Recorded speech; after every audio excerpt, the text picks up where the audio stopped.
How's it going, guys? Andrew here with Justified EDC, and today I am bringing you a long-awaited review on the offensive Industries Vargr.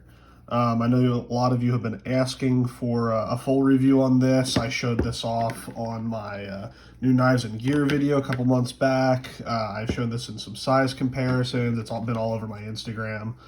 You guys know I really like this knife.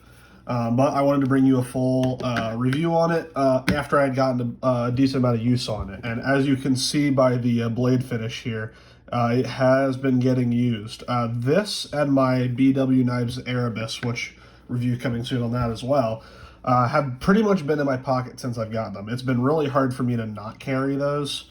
But let me just jump right into this. This is not going to be a long review. Again, it's a lot easier doing fixed blade reviews than it is doing folders because they're simple. There's not a lot to say. Mostly just ergos, steel, geometry, that kind of thing. But let's get some specs out of the way here. You have a full tang Nitro V blade, a mid-length flat grind. You have these industrial rubber handles. If you guys are familiar with like the really tough rubber floor mats in like big industrial kitchens and stuff like that, or the big rubber mats in like machine shops and stuff like that, the anti-slip stuff, that's what these are made of. So they're not squishy at all like you would think of rubber being. They're hard, but they're very grippy, and they're very oil and water resistant. I have used this while my hands are wet and greasy while I've been wet, like outside using them like in the rain. I've used this in the kitchen when I have like debris from meat and vegetables and fruit and that kind of thing on my hands. The scales have held up very well. They got copper tubes here, tube pins, and I believe this is also epoxied. The blade has a dark stonewash on it, which I think looks really nice. And he makes these in a couple different handle varieties as well as blade lengths. This one here is the about 3.5-inch blade. It's a 3-inch blade with 3.5 if you count the ricasso. But he makes these in 4 and 5 inch as well.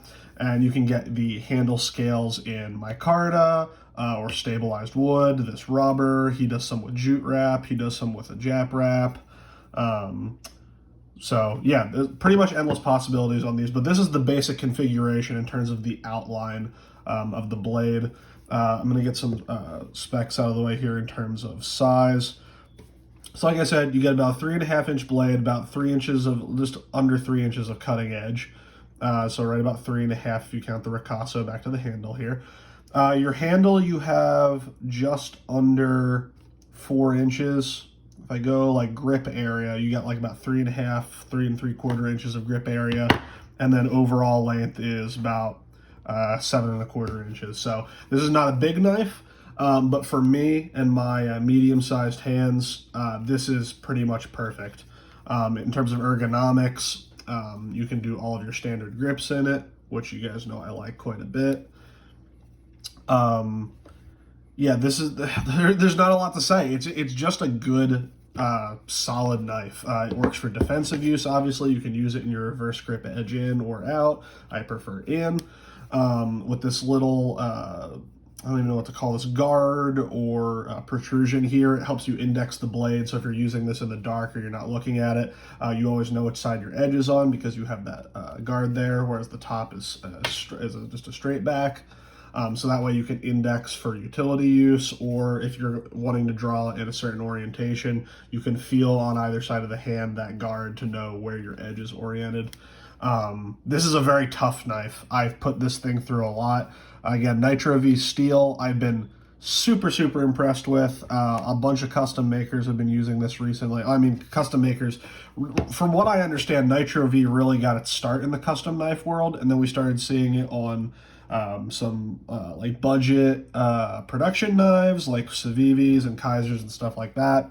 But Nitro V, when heat treated properly, is very nice. This has been a very tough steel I haven't even been able to chip the blade. There's a tiny little nick in the blade right about there because I was cutting through a box at work and it had one of those big industrial staples in it, and I ran into it. But even that, it didn't chip the edge. You could see like right here, there's just a tiny little nick in the blade. It hasn't gone dull on me. I've cut a ton of cardboard boxes with it, cut a lot of tape, cut a lot of packages. I've cut straps with it at work, like the straps that hold those big pallets of cardboard together. I've used this for food prep. I've used this for cutting tags and strings off clothing. I've stabbed it into some stuff that I probably shouldn't have. I did some whittling with this out by a campfire. It's a really great all-around knife. It feels super comfortable in the handle. I love how the handle flares up here at the pommel. It gives you a little bit of an index point for drawing it out of the sheath. So here, it's very easy to wrap your fingers around and pull out, or if you're going to do it in the forward grip, you can just kind of wrap your pinky around there and pull it into your standard grip. That also gives you a point to choke back on in forward grip, and it gives you a little bit more in reverse grip to thumb cap. So I'm a big fan of just thin handles like that flare at the pommel. That's one of my preferred handle types, is just neutral or coffin shaped. This is kind of in between neutral and coffin shaped, I'd say. Obviously, because this is just a straight handle and a straight blade, tip orientation isn't a problem. For reverse grip, if you guys don't know what I'm talking about, if you haven't watched any of my reviews before, I like to have knives that if I'm going to use a knife for defensive use, I like the tip to be in line with the center of the handle. That way, when you're going to stab, you actually, the tip of your knife actually hits first and not the back of the spine of your blade. Obviously, because this is a straight knife with just I don't even know if you want to call it a spear point or a drop point or whatever you want to call it. Obviously, the tip is center line, so very good, no problems there. I do like that it is a drop point and that it's not just a straight back with the belly curving up like that. Because with the tip dropping down to the center line, it's still easy to get to that tip and do kind of like your draw cuts on the table. Like if you're cutting paper, or if you have to cut a box a certain way and you don't want to go all the way into the box, so you just kind of put your finger up here so you only get like a little bit of the tip into the box so you can cut it open. That's very nice, especially with that guard here. You kind of put your middle finger right underneath that, and you can choke up and reach the tip of the blade with your index finger, and this keeps you from slipping forward. So pinch grips and stuff like that are very nice. Again, the front of the handle here is slightly scalloped, so your pinch grips work very well, kind of like a thumb dagger kind of grip, or just to choke up on it and do some finer tasks. If you're doing heavier cutting, this feels really good in the hand. I haven't had it turn on me at all because of this, all of these grooves and scalloping on the handle. It's not too rounded, so it doesn't turn in your hand. And it's just very comfortable. The spine it's not crowned, but the spine is flat. So if you're going to want to put some more power behind the cut, so you can kind of push with your non-dominant hand like that. But yeah, I don't really have a lot more to say about this other than that. The sheath is your standard Offensive Industries deep carry sheath with a discrete carry concepts clip. This just happens to be in the topographic pattern. We decided that the black and coyote here kind of matched the black rubber and copper pins. But yeah, other than that, you don't have any sharpening choil, which I prefer on any kind of thing that you're going to be using for defensive use. You can see it has a little bit of a smile there. Not a big deal. From what Josh told me, that was just when he was sharpening it. This has a little bit narrower of a blade than a lot of other things. A lot narrower of a blade than some of the other models that he's released then, and he said he just got a little ambitious sharpening it. But again, I don't have a problem with that. I don't like sharpening choils. You could always just take like a needle file and grind a sharpening choil there if that's your thing. And then in terms of the Nitro V staying sharp, this has stayed sharp for a very long time. I still have a pretty sharp edge on it. You can see the edge is all beat up, but it is still very sharp, and that's just because I've been stropping it quite a bit. I haven't had to sharpen this on a ceramic stone at all yet. I haven't had to reprofile the edge at all. I've just been strapping this on this pocket strap, and that has been good enough for me. Usually a couple times a week I just strap it up on there, and it's been good to go. If you know anything about these deep carry sheaths, you don't get any kind of blade rub on the side of the sheath or anything like that. There is the soft side of some hook and loop Velcro on the inside. That one helps with retention, so no rattle. I can't shake the blade out at all. And two, it just keeps it from rubbing on the edge of the Kydex. Because if you guys know anything about Kydex, it will dull your edge if you're dragging your edge on the actual sheath itself every time you draw and resheath it, but no problem there. I think he has made some that are just your standard ambidextrous sheath. Oh, if I didn't mention, this is ambidextrous. You can put it in either way.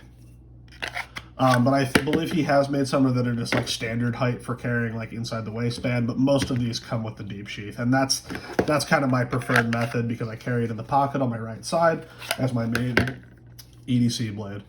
Yeah, guys, that's pretty much it. I will grab some other knives here to do some size comparisons for you, some things that you might have seen before, but that is going to do it for this review. Here is the BW Knives Erebus. Again, that same kind of neutral-esque handle with the flared pommel. Erebus is a little bit bigger. You have more grip area and a little bit more blade length. Let's see. Here is the Milmac Blades CCW. A little bit smaller. They're actually pretty much the exact same size in terms of grip area. In terms of sharpened blade length, I believe they're almost exactly the same. Very similar blade shapes as well. Same kind of thing where you have quite a bit of ricasso back here, and then just your standard drop point blade. You have, this is a Sosby Chicago Cub, so this is the standard Cub handle, but with a slightly shorter blade. There's not a lot of these around anymore. But so you have a little bit more sharpened blade length on the Vargr over the Cub. In terms of grip area, is pretty much the same, a little bit wider of a grip in terms of this way on the Cub over the Vargr, but in terms of thickness, you actually have a thinner handle on this because it's cord wrapped. And let's grab one more fixed blade. Here's a pretty standard one that everyone should know, an SE Azula. As you can see, much smaller. Actually, in terms of sharpened blade length, you actually have pretty much the exact same amount of sharpened blade length if you straightened out this belly. So what I mean by that is if I kind of roll this edge here, you can kind of see that with the belly it's deceiving that it has a shorter blade, but you actually have about the same amount of sharpened blade length. Much shorter handle on the Azula, and again, a lot thinner because of that cord wrap. So as I'm putting these back here in the sheaths, I'm also going to grab a couple folders because I know a lot of times I show size comparisons and some of you guys are like, well, I don't have any of these custom fixed blades, so I have no idea what any of them look like. That's a fair point. I should use some more standard stuff here for size comparisons. Let's see here. Spyderco Para 3. Everyone has had one of these at some point, right? As you can see, I think this really puts it in perspective that this is not a big knife. The Para 3 is not a big knife. It's the little brother of the PM2. In terms of sharpened blade length, you have maybe a hair more on the Vargr. You have a little bit more grip area on the Para 3 because of that forward finger choil. But there you can see, if I line these up here with the ruler, this is not a big knife. It is ever so slightly longer than the Para 3. Obviously, when it's sheathed and in the pocket, it's bigger because it's going to be longer as opposed to a folder. But that's not really ever a problem for me. But here, I'll put that back out there again. So there's the Para 3. That's a pretty standard size. Here's another one that, at least in this kind of community, that people will recognize. Here is the Emerson Elvia.